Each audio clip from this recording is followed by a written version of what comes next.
Thank you, Madam Speaker. I'd like to thank the Honourable Member for this question. Madam Speaker, any outbreak of any disease in any country, of course, is always a cause for alarm, in particular when you have a country that's heavily dependent on tourism and the hospitality industry, Madam Speaker. However, Madam Speaker, it would be alarming to actually draw an analogy between, or indeed equate, SARS with meningococcal C. SARS, Madam Speaker, is a short or acronym for Severe Acute Respiratory Syndrome. And for those members who would know that SARS is an airborne disease. When an infected person coughs or sneezes, infected droplets spray into the air.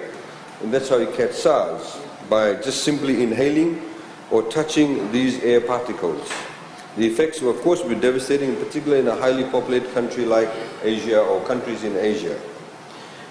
Men-C, on the other hand, Madam Speaker, meningococcal C, on the other hand, is not easily transmissible as SARS, as the Honourable Member for Health, Honourable Minister for Health, sorry, Madam Speaker, very clearly elucidated yesterday the manner in which you can actually catch Men-C and spread through direct contact with saliva or spit of an infected person. You can actually sit at the back of your nose and your throat, but you cannot infect people. Indeed, you cannot catch it yourself or suffer from Men-C. The transmission of the bacteria actually occurs often through the exchange of saliva, and of course if you're sharing cups or bowls, etc., like yongona, bilos, etc. And of course, Madam Speaker, cough hygiene and hand hygiene is also encouraged to prevent the spread of bacteria. There's of course been ongoing assurance from the government and the Fijian tourism industry through awareness and availability of information on Men-C to all the guests.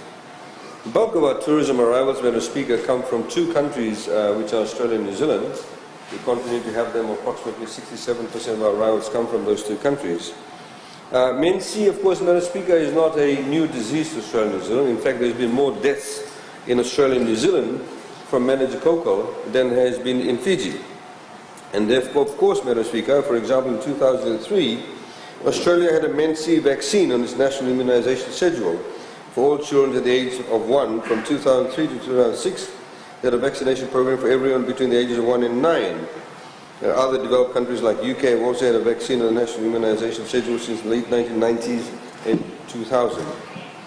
Therefore, Madam Speaker, Australian visitors who have had vaccine obviously are at a very low risk to actually catching meningococcal if they visit Fiji. Again, Madam Speaker, meningococcal C vaccine is available to children under the age of 24 months in New Zealand some time back. So, Madam Speaker, as we have seen, the meningococcal C reporting in Fiji has not had an impact on our tourism arrivals because the two key destinations from which our tourism arrivals come from are fully aware of it. And indeed, what we've asked the officials to do was to look at what impact took place on the tourism arrivals in New Zealand and Australia when they had their outbreak. One, of course, was in 1990s to 2000, and the other was 1997 to 2002 in Australia. And their tourism arrivals actually, Madam Speaker, increased also during that time. It did not decrease. So it's how you actually manage it. It's also how you actually create an awareness about it. We should not go into an alarm mode, as the Honourable Minister for Health did say. We need to create a lot of awareness about it, how it is spread.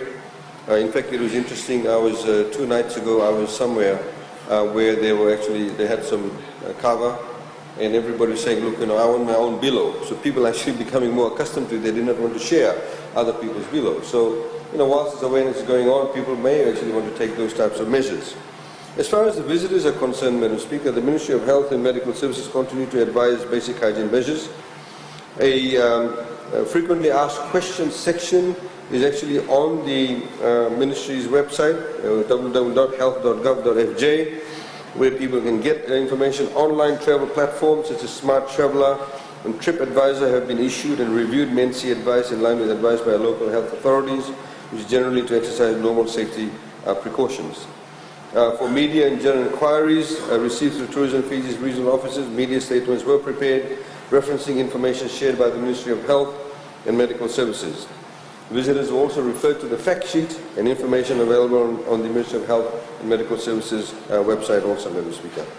So essentially we're also working with our tourism stakeholders, including the key associations, about the information that needs to be shared on Men-C, And also, as highlighted the other day, we're also working with the WHO and various other agencies that are related to this.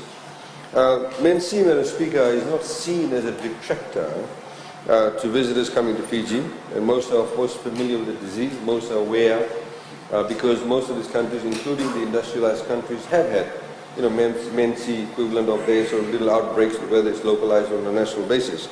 And most of the people are aware, and a lot of them have actually been vaccinated. It is our responsibility, therefore, Madam Speaker, not to create any type of alarm about it, but also to take our own personal precautionary measures. And we, of course, are working with the key tourism agencies to ensure that it doesn't have a negative impact on our tourism arrivals. Thank you.